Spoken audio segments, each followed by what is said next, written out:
Hey guys, what's going on? Welcome back to the channel. Today we're going back to 1932 as we continue the horror movie Scratch Off Month. And we're talking about a film from 1932 that luckily I was able to find on HBO to stream. And it clocks in only 64 minutes and is Todd Browning's Freaks. Now, Todd Browning, of course, is director of Dracula, the original Bela Lugosi Dracula.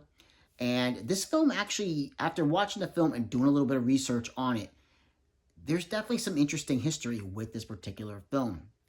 Studio interference, of course, we've seen it no matter what year the film was made. We always see some kind of studio interference once in a while. Well, maybe not once in a while. I think we see it more often than not. But Browning they kind of gave Browning an opportunity to make the film that he wanted to make. Browning wanted to tell a story surrounding like the circus because he grew up around circus folk. So that's what he wanted to do. And he kind of wanted to shed light on the special kind of people that are in the circus, the oddities, or as the name of the film, freaks, what they were considered at the time. And Browning, his film, it's an interesting film to try to talk about. The film starts off and we're introduced to Hans and Frida. Hans is basically like he's from what I can tell, he's kind of like in charge of this circus.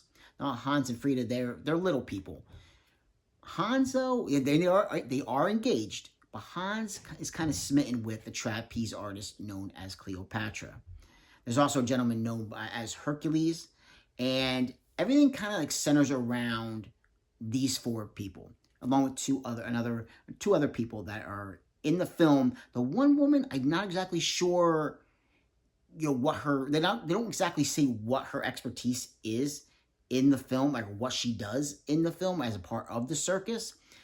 Another thing that I did find out is some things were cut from the film. Maybe, things that are lost to time now, things that did not survive over the years, because this is quite an old film, probably closing in about 100 years almost, and or probably a few years shy of being 100 years, which is crazy, because the film still is pretty effective.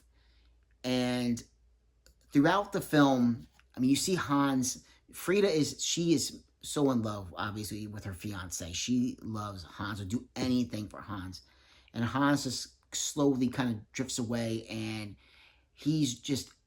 Cleopatra's kind of just using him. She's getting gifts from him, and she has no interest in him. She just looks at him and she just sees somebody different. She does not have that same kind of feeling or that love like he's feeling towards her. And because she has a little bit of a side thing going on with good old Hercules. Now, of course, the two of them now, they're like, hey, let this guy keep bringing you things. We could sell some of this stuff, whatever, make some money. But they, of course, find out that Hans has a fortune. So now Cleopatra's very interested in even getting married to Hans. And her plan, along with Hercules, is to, unfortunately, make something happen to Hans. They plan on, right when you get to the point of, again, guys, we're getting into spoilers. If you haven't seen the film, stop it now before I continue. But I'm not going to spoil the exact ending of what happens, because it's, for the time, for 1932, it's something that will definitely, it's a visual that will definitely stay with you. Now, Hercules and Cleopatra, they, obviously come up with this scheme. She marries Hans. Frida is just devastated, just absolutely devastated that Hans now is not with her anymore and marrying Cleopatra. And Cleopatra plans on murdering Hans to gain his fortune.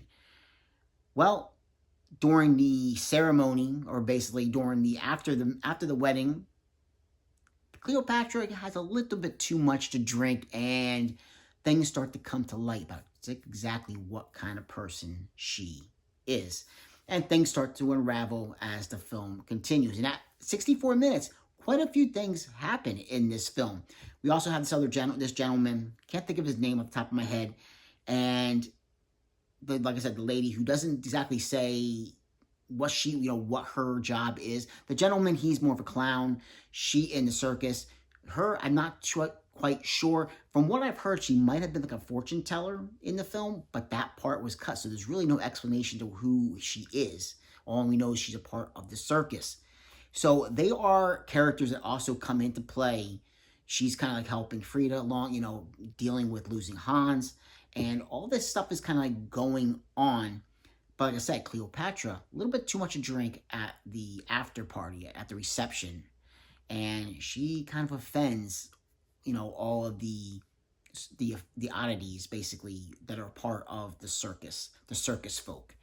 And from there, things really start to go down. Plans start to unravel. And yeah, once we get to the ending, guys, the ending is quite interesting. It's a film that is definitely going to stay with you. Even at a short runtime, this film is going to stay with you for a while. Hans, like I say, he starts to smarten up. Let's put it that way. He starts to smarten up, and a little plan gets devised by him and the fellow circus folk. So we'll let you go from there, and it gets creepy. It goes full on horror towards the end of this film with, like I said, a pretty good end scene. The very, very last scene of the film is something that had to be recut or reshot and put into the film, just to add a little bit more to it. And I appreciate them adding this particular scene into it. The last few scenes, very, very much well appreciated having it put back in. I think Browning did a pretty good job, an exceptional job of telling a story in 64 minutes. And you can't help but feel for everybody in this, in this film. Hans and Frida, they're really good actor and actress. Their emotion. I don't know if they were a couple like in real life that Browning cast in the film, but they are something else. Like their feelings that they feel, especially Frida, it comes through in this film. It's an exceptional performance. It really is an exceptional performance. And a lot of the people that are used in the film are actual circus performers and circus folk. So that just adds to it right there. They're not professional actors or actresses. And if you see the film, you'll know exactly what I'm talking about. But it's definitely worth checking out, guys. It's a part of history. It's a part of, physical media history, a part of movie history. Not just alone physical media. And it's one that if I could find it, I probably would have to pick it up and add it to, to the collection. Because it's a thinker. It will definitely make you think, and you'll definitely feel, for certain people in the film. And it just, the climax is, it's something else. I'll put it that way. It's something else. So guys, let's go ahead and get into the next film on the docket for the horror movie scratch-off month. Let's go ahead and shuffle them up and see what the next card holds as far as our next movie on the docket. All right, guys, let's go with this one. There's our next card. Rated R, 2013, 112 minutes, supernatural mystery. So let's go ahead and scratch it off and see what we have.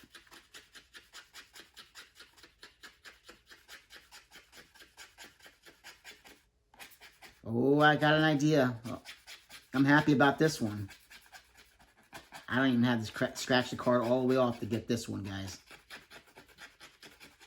Yes, very, very excited about this one. The Conjuring. We're going to talk about the freaking Conjuring. Very, very happy because I just watched the 4K that I got. So this will be nice. I just watched it. I think I'm going to watch it again though because this film is just so effective. James Wan, at his just peak, guys. James Wan at his absolute peak. Cannot wait. I'm going to watch it again. I might watch it again tonight. Because it's, like I said, just watched it a couple of days ago. I love it. Absolutely love it. Got to watch it again. The Conjuring from 2013. Guys, like, subscribe, and comment if you get the chance. And I'll catch you in another episode. Take care.